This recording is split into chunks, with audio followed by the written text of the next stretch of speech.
Alors bonjour, pour aujourd'hui je vous propose un numéro un peu spécial dans lequel je vais passer d'un événement à l'autre dans le cadre de Safari Startup tout en vous donnant les news de la semaine lorsque je me déplacerai d'un événement à l'autre. Allez, en avant!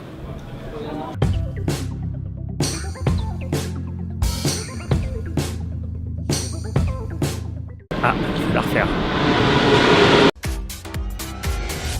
Vincent Chauvet, and I'm the co-founder with Andrei Svoboda of Startup Safari Paris. It's a global event but focused on local ecosystems. So what we want to do with Startup Safari, it's really to open the ecosystem, to invite people to go inside, visit it from inside, and start to connecting all different ecosystems. If you don't speak French, tell it to the presenters, okay?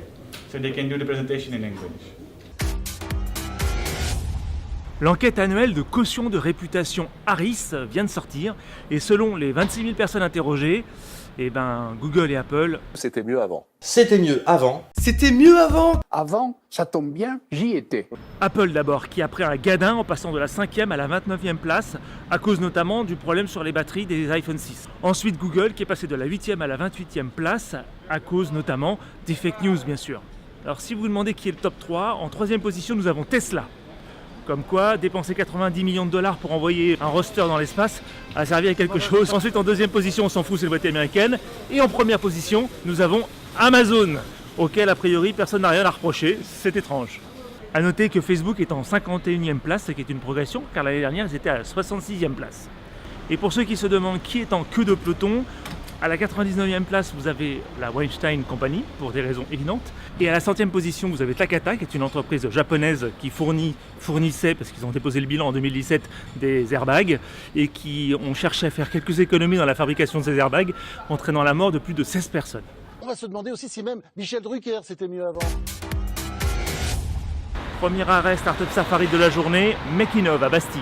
Moi c'est Nicolas Meravet, je suis directeur des projets donc chez Makinov. On a 3 messages forts qui sont transformer, faire pivoter les organisations, rendre autonomes les collaborateurs et surtout les engager ou les réengager. On a développé notre propre méthodologie et nos propres outils au travers d'une méthodologie qu'on appelle Continuum, en plusieurs étapes, avec notre propre boucle de l'innovation qui passe de la phase d'immersion à la conception, à la réalisation, mais surtout à l'expérimentation et à l'itération, qui sont les 2 étapes que nous on a choisi de rajouter. On a notre produit phare pour l'immersion qui est l'Immersarium.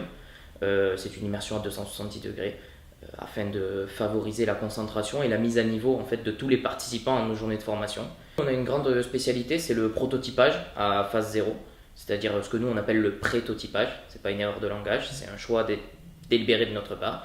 Et en fait ce prototypage, c'est le maquettage, la réalisation concrète d'une idée, d'un concept, mais rapide, en fait, sans aller jusqu'à la phase de prototypage industriel qui nécessiterait de déverrouiller des budgets. Non, nous on propose en fin d'événement, une fois que vous avez votre concept, de le matérialiser et qu'on vous accompagne à le faire grâce à des outils simples, aussi simples que PowerPoint, aussi simples que du SketchUp, et l'intégrer au travers de nos outils, de toute notre méthodologie, afin que vous sortiez avec une solution clé en main en fait à la fin de la journée. D'accord, voilà, génial. Au moins c'est du concret. Merci Nicolas. Merci à vous et j'espère à bientôt. Autre news très brève, nous avons appris cette semaine que Gobi Bike quittait la France. Au revoir. Et j'enchaîne avec Laura de Yapuka. Bonjour Laura, pourquoi est-ce que je te retrouve, parce qu'on se connaît déjà, dans le parcours de Safari Startup? Alors pourquoi je me suis inscrite dans le parcours de Safari? Eh bien, j'ai le plaisir de rencontrer d'autres entrepreneurs, d'autres entreprises, d'ouvrir nos portes. On est passionnés, donc on avait envie de transmettre cette passion. La dernière fois que je t'ai vu, tu avais un projet, et a priori le projet s'est transformé en quelque chose qui existe. De quoi s'agit-il? Alors je suis la cofondatrice depuis maintenant 2 ans d'une société qui s'appelle Yapuka. Et alors qu'est-ce qu'on fait? On accompagne les grandes entreprises dans leur parcours d'intrapreneuriat. Donc mettre en mouvement les collaborateurs pour qu'ils innovent en interne. Et puis les projets, en fait chaque pan de l'odyssée intrapreneuriale, on le gamifie, on le scénarise. Donc on a développé de nombreux jeux et une odyssée intrapreneuriale. D'accord. On s'attache à ça. Ce sont des jeux en ligne, des jeux de cartes, des jeux physiques? Ouais, des jeux physiques en présentiel. Donc en fait, par exemple sur l'odyssée intrapreneuriale, les collaborateurs découvrent des territoires avec des défis, des livrables, la méthodo. Et puis sur des points plus précis, voilà, ce sont des jeux de cartes qui les mettent en mouvement. Très bien, génial. Bah, merci Yapluka, merci Laura. Avec plaisir.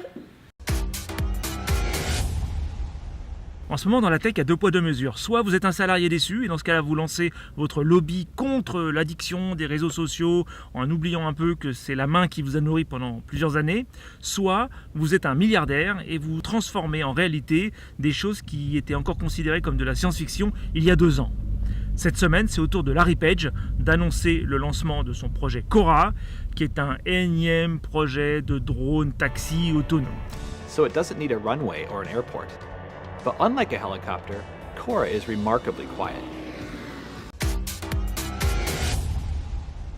Alors c'est Challenge qui, cette semaine, veut jouer les oiseaux de mauvais augure en nous disant que les casques de réalité virtuelle sont un fiasco. Je pense qu'ils oublient un petit peu vite que selon l'échelle de l'exponentielle de Diamandis, qui s'appelle les 6D et qui compte 6 étapes, nous n'en sommes, avec cette technologie des casques de réalité virtuelle, qu'à l'étape numéro 2. Cette phase s'appelle la déception. C'est le moment où on entend beaucoup plus parler d'une techno qu'on ne la voit vraiment utilisé par le grand public. Bon, bref, dans la vraie vie. Alors, nous n'en sommes pas encore à voir des ados qui restent enfermés dans leur chambre 24h/24 avec le casque sur leurs yeux, mais je pense que nous y allons à grands pas.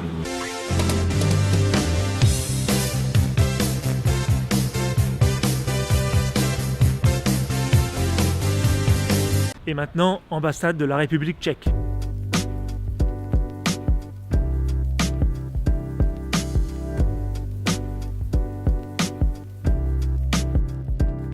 André, alors comment ça s'est passé à la fin de cette première journée? Comment tu te sens? Je me sens un peu fatigué, un peu excité. Normal, c'est les événements. Donc il y avait des bonnes surprises, il y avait quelques mauvaises surprises, mais ça aussi c'est l'événement. Donc voilà, on a géré, on a beaucoup de retours extrêmement positifs. Par rapport à l'année dernière, on a une audience plus qualifiée. C'est intéressant en fait, on a un peu moins d'inscrits. Mais aussi, on a beaucoup moins de no-show. Donc, beaucoup moins de personnes qui ne se sont pas pointées là où ils devaient aller.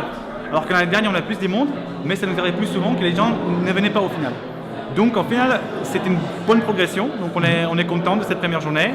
Encore une journée, et après la grande soirée au point éphémère et le brunch le samedi. Voilà. Génial. Merci beaucoup. Et voilà, Startup Safari 2018, c'est terminé pour moi. Cette année, j'ai visité 8 startups.